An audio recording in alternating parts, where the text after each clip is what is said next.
2025 වසරේ එක්සත් ජනපද වීසා නිදහස් කිරීමේ වැඩසටහන මගින් ඇතැම් රටවල ජාතිකයන්ට සංචාරක ව්‍යාපාර වැනි අරමුණු සඳහා සම්ප්‍රදායික වීසා බලපත්‍රයක් ලබා නොගෙන එක්සත් ජනපදයට යාමට අවසර ලබා දෙන අතර උපරිම වශයෙන් දින 90ක් රැඳී සිටීමට ඉඩ සලසයි.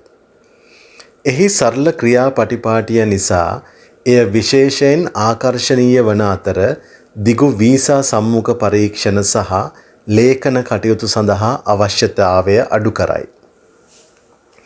වීසා නිදහස් කිරීමේ වැඩසටහන යනු එක්සත් ජනපද රජයේ මුලපිරීමක් වන අතර එමගින් නිශ්චිත රටවල ජාතිකයන්ට සම්ප්‍රදායික වීසා බලපත්‍රයක් ලබා නොගෙන දින 90ක් දක්වා එක්සත් ජනපදයට සංචාරය කිරීමට අවසර ලැබේ.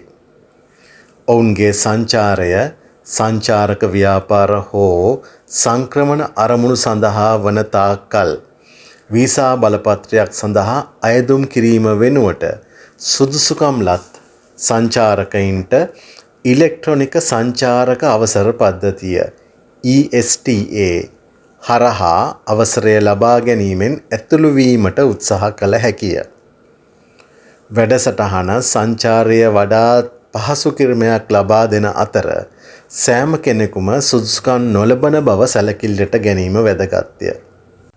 මෙහිදී නිර්ණායක සපුරා නොමැති අය සම්මත B1 B2 ආගන්තුක වීසා බලපත්‍රයක් සඳහා අයදුම් කිරීමට දිරිමත් කරනු ලැබේ.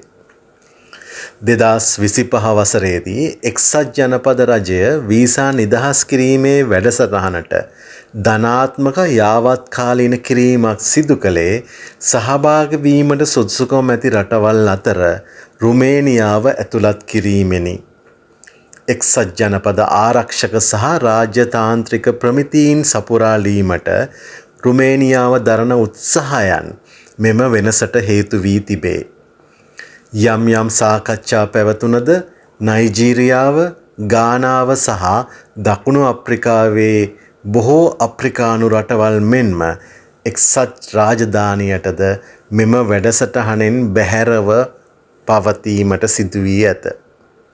ශ්‍රී ලාංකිකයන් වන අපටද මෙම වැඩසටහනෙන් කිසිදු වාසියක් අත් නොවේ.